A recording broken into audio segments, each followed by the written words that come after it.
lagi di channel Arbis TV.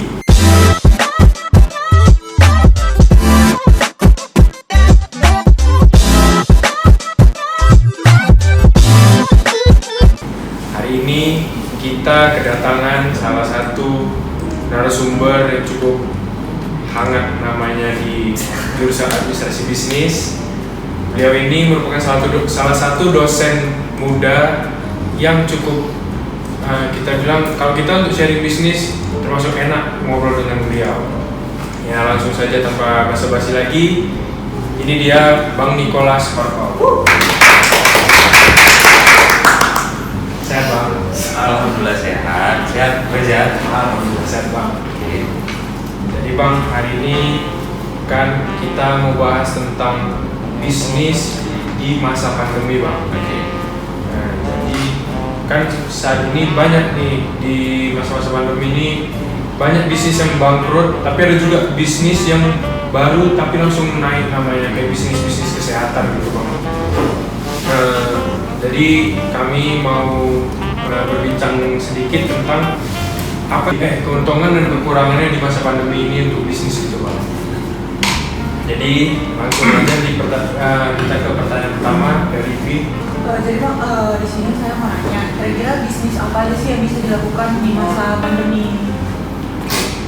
Jadi gini ya, kalau di masa pandemi sekarang ini, kalau kita lihat dari situasi perekonomian, kemudian juga budaya-budaya di setiap negara itu kan otomatis itu udah beda-beda ini ya, apa namanya, segmen-segmen industri yang lagi naik-naik daun atau yang turun itu beda-beda. Kalau di Indonesia sendiri, kalau kita bisa lihat, yang paling banyak diterpa oleh yang paling berat kena dampak dari COVID ini banyak ya, contohnya itu kayak industri mobil bekas, kemudian juga properti, terus apalagi ya, saya rasa itu sih yang paling terasa ya. Tapi kalau misalnya yang masih survive, bahkan yang masih bisa up sampai walaupun ada masa pandemi ini, saya rasa kayak di sektor-sektor industri yang esensial kayak kesehatan itu masih tetap bisa survive gitu. Nah, selain itu juga sebenarnya banyak ya sektor-sektor ataupun industri-industri yang masih tetap bisa survive. Contohnya juga kayak kita bilang di industri pendidikan. Ini pendidikan bukan industri, di sektor pendidikan. Pendidikan itu mau gimana pun sekarang ini walaupun pandemik segala macam, kuliahnya masih tetap online atau belajar tetap online. Tapi pembayarannya itu atau nilai ekonomis itu nggak berkurang bahkan kalau diterpa oleh masa COVID ini. Jadi kalau pertanyaan tadi apa aja industri, saya rasa industri secara keseluruhan ya. Kalau di industri yang esensial seperti kesehatan ini, saya rasa masih sampai ke depan itu masih tetap survive. Tapi kalau di segmen yang lebih kecil, di sektor yang lebih kecil, kalau kita lihat untuk jasa seperti itu masih tetap bisa bertahan, tapi lebih kepada yang non esensial, produk-produk yang dijual itu saya rasa yang masih perlu kekuatan yang lebih ekstra untuk bisa survive di masa pandemi ini. Kalau itu Bang, saya juga ada melihat dari beberapa influencer tentang bisnis Bang. Oke.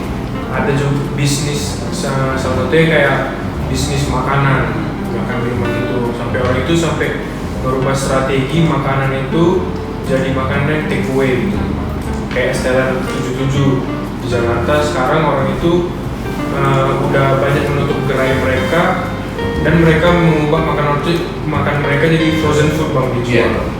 Nah, itu kan dari segi makanan gitu kan Bang. Kalau dari Abang, strategi apa sih yang cocok dilakukan bagi pebisnis kayak otomotif, bisnis apa aja sih yang bisa digunakan selama masa pandemi ini? Ya, jadi kalau pertanyaannya strategi apa yang bisa dipakai untuk tetap bisa survive di masa pandemi ini, sebenarnya itu situasional dan opsional. Banyak pilihannya, banyak juga harus disesuaikan dengan situasinya. Kalau kita bisa lihat itu kayak semacam contohnya Pizza Hut gitu, kita nggak pernah lihat mereka itu harus jual di jalan gitu. Sekarang akhirnya untuk mengantisipasi yang namanya terjadi pemecatan massal, mereka akhirnya memberdayakan di mana karyawannya ini tetap dipecat atau tetap dipertahankan tapi dengan penyesuaian gaji, mereka akhirnya di dipekerjakan tapi ke lapangan seperti itu salah satu strateginya juga. Nah kalau misalnya strategi-strategi yang lain, contohnya saya yang paling sering ini selain dari dari itu tadi Pizza Hut itu tadi, banyak juga itu makanan-makanan yang sudah meniadakan pelayanan servis langsung gitu, mereka langsung take away segala macam. Itu kalau misalnya kita lihat di sepanjang jalan Iskandar Muda itu, saya lupa namanya, itu ada kafe itu bahkan udah nggak ada lagi, meja-meja itu sudah nggak ada lagi, tapi sementara di layanan dari online, pemesanan secara online masih mereka layani. Saya kira cara-cara seperti itu sebenarnya bagus. Kenapa? Selain dari bisa meminimalisir biaya operasional, ya kan itu kan pasti meminimalisir biaya operasional, sementara harga tetap sama. Nah saya kira itu tadi kita harus kreatif, cara-cara kreatif itu sebenarnya penting banget lah kalau untuk misalnya untuk bisa bertahan di masa-masa pandemi seperti sekarang ini. Jadi intinya kreativitas. Jadi bukan hanya produknya aja yang perlu kreatif dibuat, jadi pemasarannya juga itu harus dibuat sekreatif mungkin. Lagi di masa pandemi ini semua harus ekstra ya Bang. Jadi saya rasa itu balik ke ininya lagi, ke sektor ke produsennya juga gitu, balik ke pengusahanya juga. Kalau mereka itu tetap hanya menerima keadaan aja begini nunggu corona ini selesai, saya kira nggak akan bertahan lama gitu. Nggak tahu juga kapan corona ini selesai. Ya, intinya kreatif aja gitu, inovatif. Kalau dari Bang Rahmat ada pertanyaan Bang? Ada Bang, menurut Abang bisnis apa yang tidak terdampak dalam pandemi? Bisnis yang tidak terdampak selama pandemi ini, saya rasa itu kalau dari segi pendapatan, saya rasa ya, kalau kita berbicara dari segi income, sebenarnya kalau dari bisnis ini kalau pendidikan itu kita bisa bilang bisnis itu bagi sebagian orang itu mungkin nggak setuju gitu, tapi kita harus bicara tentang realita. Pendidikan itu bahkan di seluruh dunia ini sudah dianggap sebagai komoditas bisnis. Nah, saya rasa pendidikan ini bukan salah satu sektor yang terkena dampaknya dari segi pendapatan. Kenapa? Ini mohon maaf nih, kalau di kampus-kampus lain itu swasta, itu biaya kuliahnya tetap sama, mau mereka online mau mereka nggak online, biaya kuliahnya tetap sama. Ya, kalau mungkin di kita karena negeri itu mungkin dapat bantuan dari pemerintah, keringanan biaya itu in other case lah itu. Dan kalau pendidikan apalagi yang dikelola oleh swasta, saya rasa itu ya belum terlalu kena gitu. Maksudnya masih tetap bisa survive walaupun mereka nggak peduli itu apa masuk atau enggak, kuliah atau enggak, online atau tidak, itu pembayaran uang kuliah mungkin sama. Itu kalau kita bicara tentang dunia pendidikan. Nah kalau di sektor sektor formalnya, di industri-industri ini tadi balik lagi saya bilang, industri kesehatan itu bahkan nggak tergubris sama sekali, tidak tersentuh sama sekali oleh resesi, khususnya di masalah pandemi ini. Justru mereka pertumbuhan permintaan itu semakin meningkat, kebutuhan akan obat-obatan, kemudian alat-alat kesehatan itu semakin meningkat terus gitu. Nah di sini juga ada muncul peluang baru. Kenapa? Karena orang sudah semakin sering di rumah gitu kan. Muncul juga ini potensi-potensi dari segmen-segmen atau usaha-usaha kecil yang mungkin selama ini nggak dilirik orang gitu. Kalau kita bisa lihat itu orang-orang sekarang udah jualan paket itu, saya rasa menjamur lagi. Kenapa? Kebutuhan akan permintaan pulsa, paket segala macam ini muncul lagi sepanjang jalan Sisingamangaraja. Itu udah mulai menjamur lagi. Ini udah sempat hilang dulunya, sekarang udah menjamur lagi. Kemudian apa lagi? Yang paling terkena dampak ini balik lagi ya, kita yang paling kena dampak mungkin industri kos-kosan lah. Kos-kosan sekarang anak-anak kuliah tuh pada pulang, ya, kos-kosannya kosong, nggak bayar ongkos, itu benar-benar kena dampak banget. Kemudian juga usaha-usaha catering makanan yang notabene selama ini mereka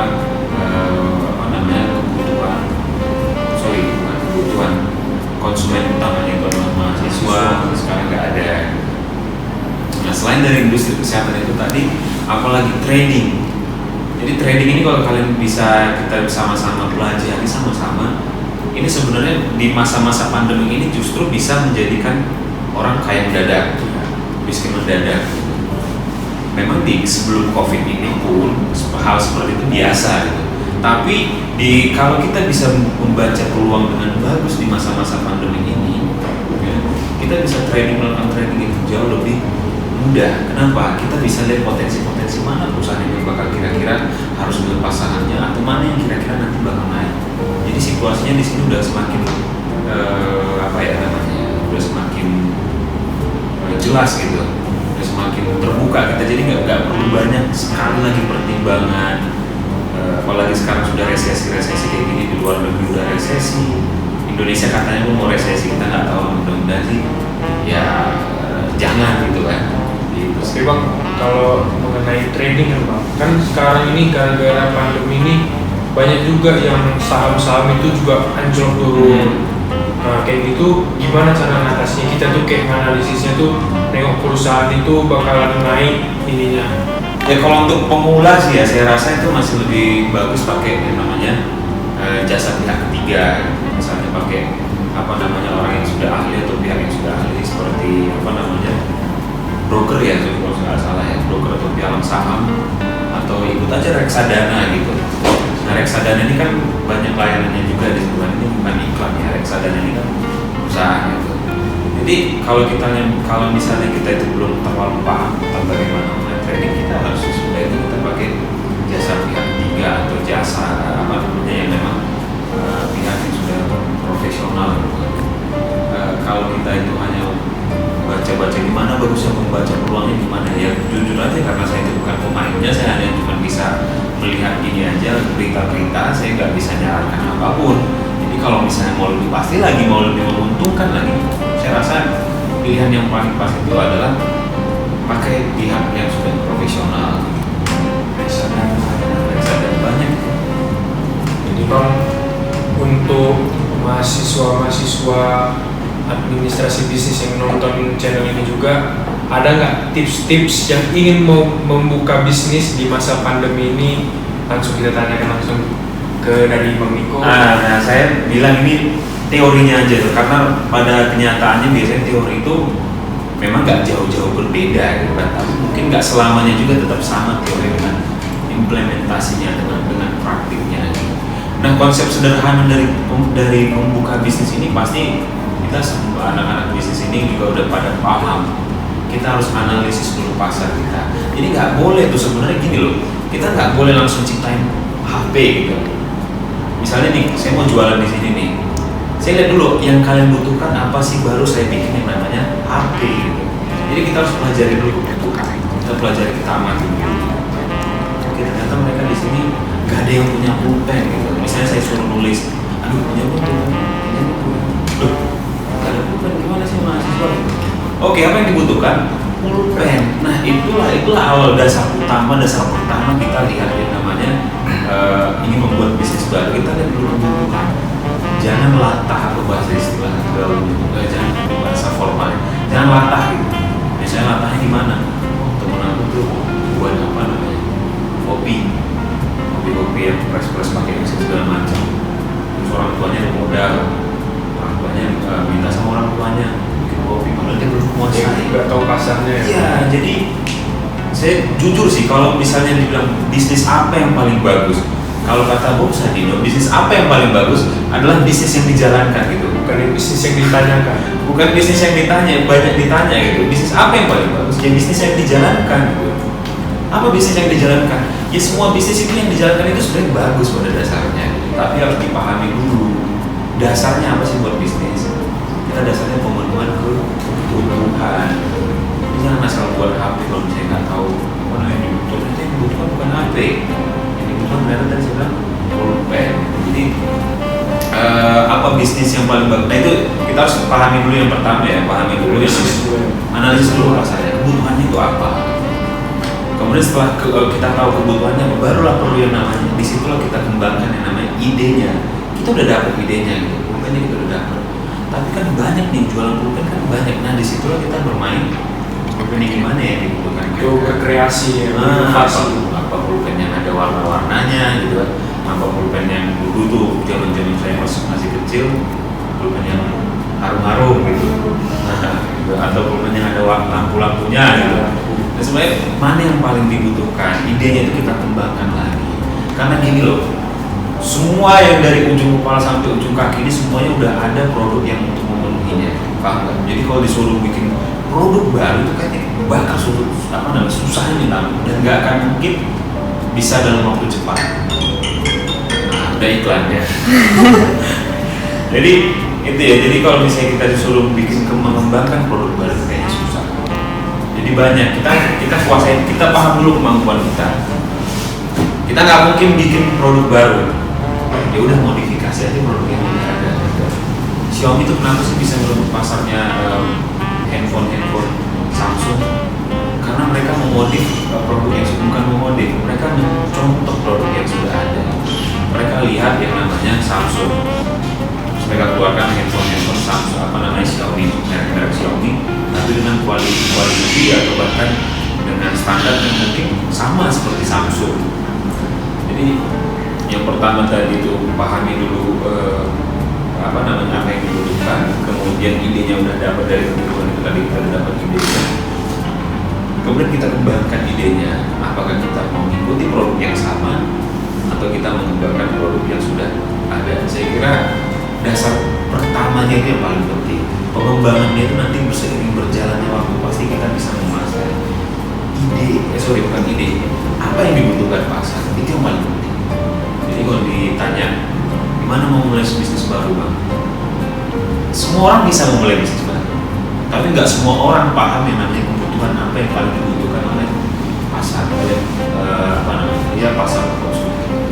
Berarti tips dari Bang Niko yang paling penting itu jangan berani membuka bisnis kalau kalian tidak tahu pasar kebutuhannya itu apa gitu.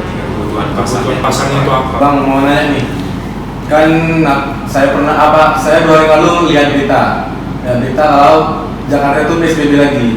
Sebelumnya kan sudah terjadi PSBB, nah saat ini terjadi lagi. Menurut abang berpengaruh besar nggak ke sektor ekonomi sekarang? Ya, kenapa saya bilang berpengaruh besar?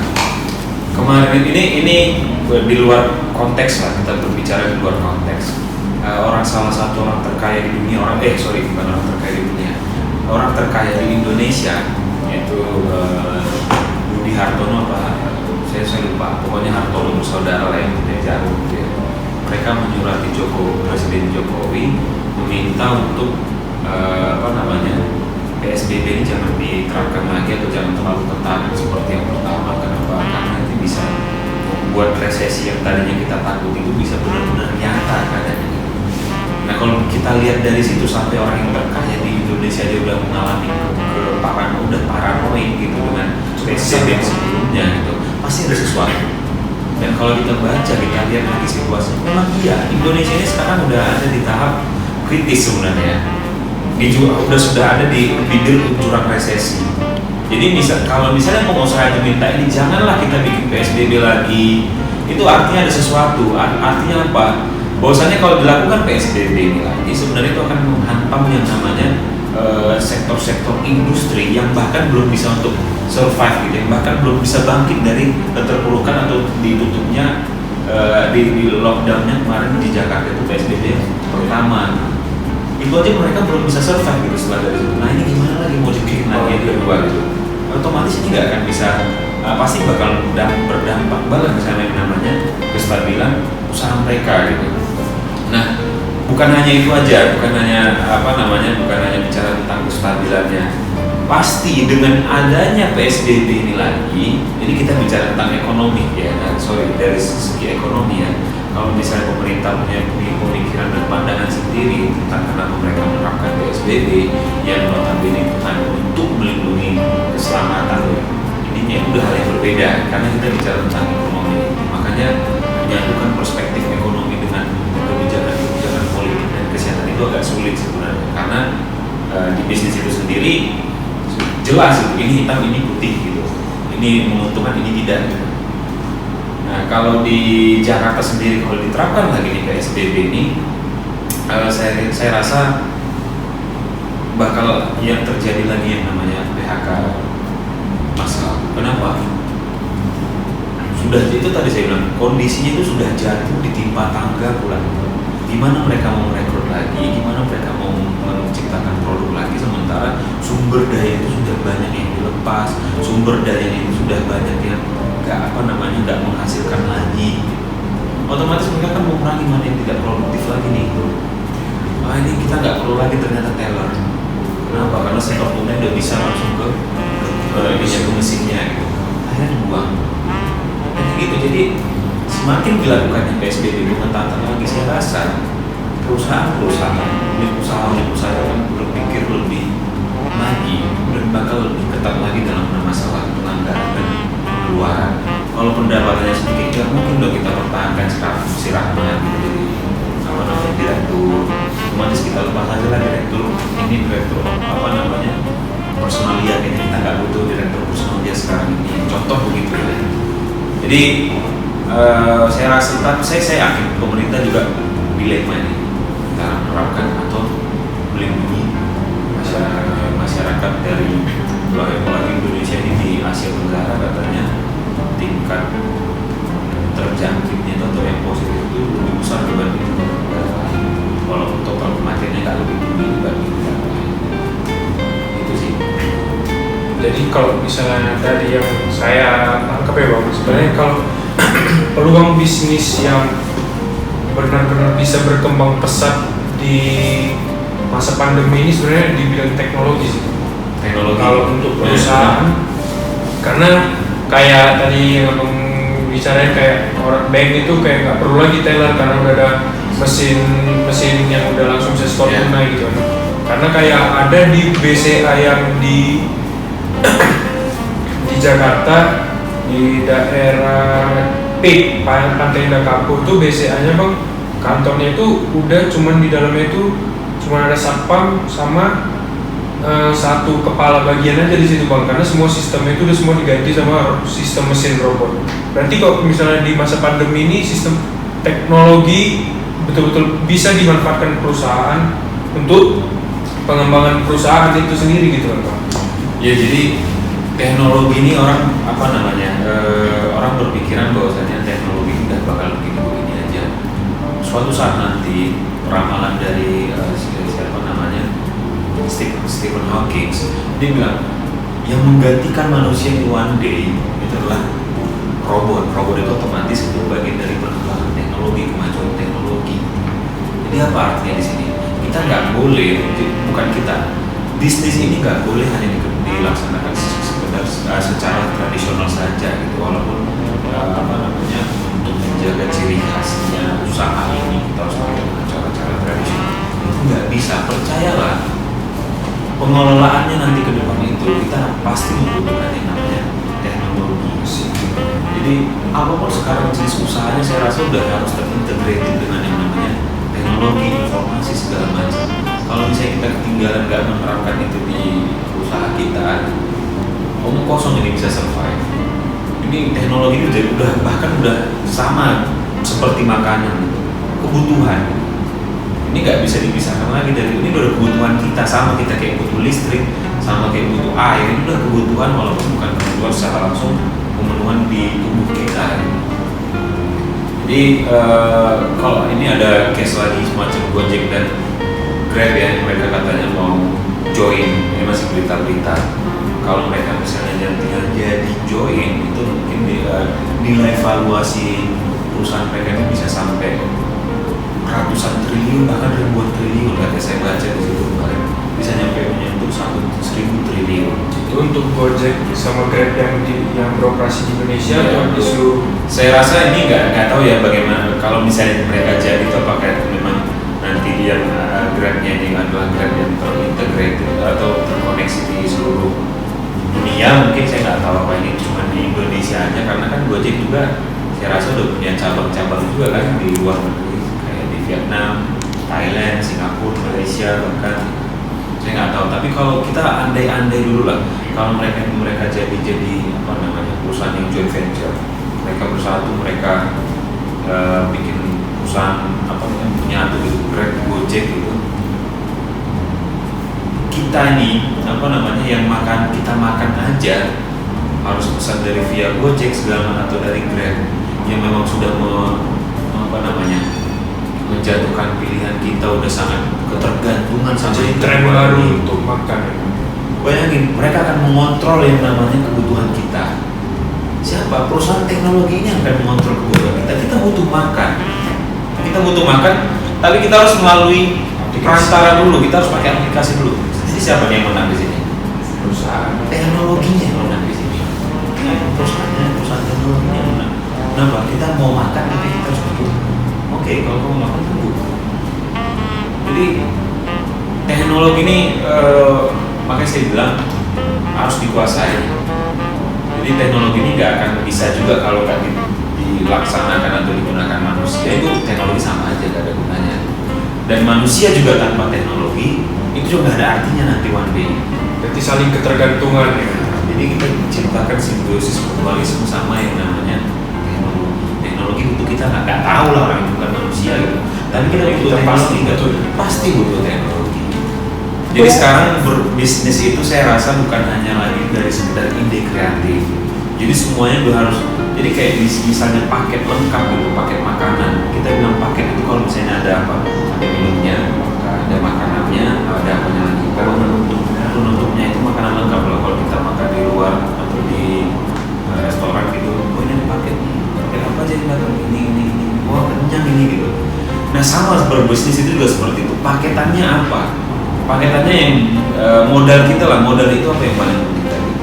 Ide, kemudian ya dana. Perlu nggak sih dana? Sumber modal itu perlu nggak sih? Perlu. Mana yang paling penting, idenya atau modalnya gitu? Sekarang ini orang mikir apanya? Modalnya kan belum penting. Kenapa? Usahanya besar. Itulah kenapa perusahaan bukan perusahaan bisnis banyak yang nggak survive. Kenapa? Karena ide, setelah nanti datang ide, di situ juga nanti bagaimana kita berpikir gimana ya kalau misalnya bisnisnya nggak jalan, pasti kita udah langsung cari solusinya. Sementara modal udah ada modalnya, udah kita pasti orientasinya udah pembelanjaan. Kita belanja barang aja dulu nanti begini. Itu orang mikirnya seperti itu. Nah yang paling penting sekarang idenya, udah dikembangkan idenya, kebutuhannya dulu, kemudian idenya.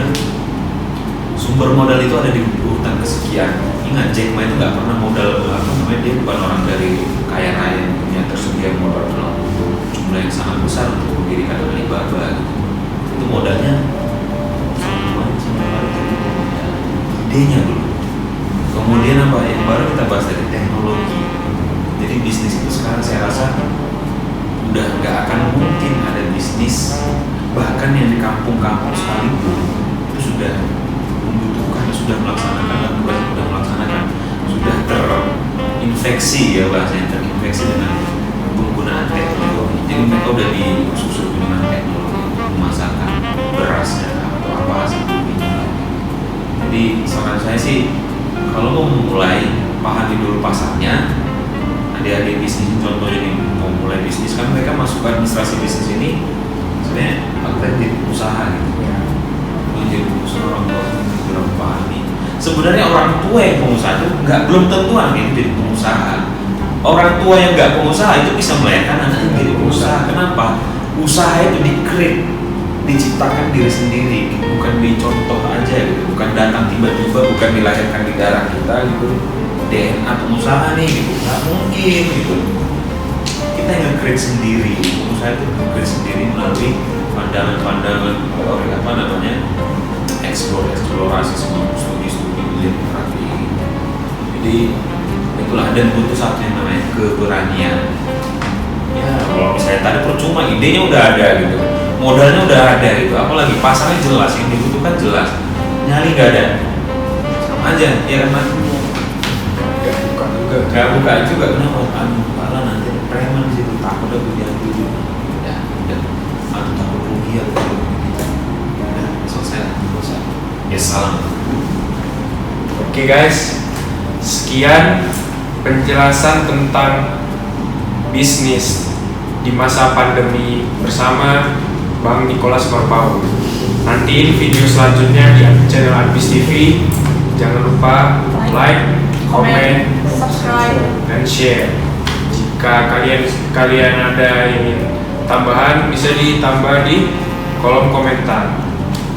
See you guys. bye.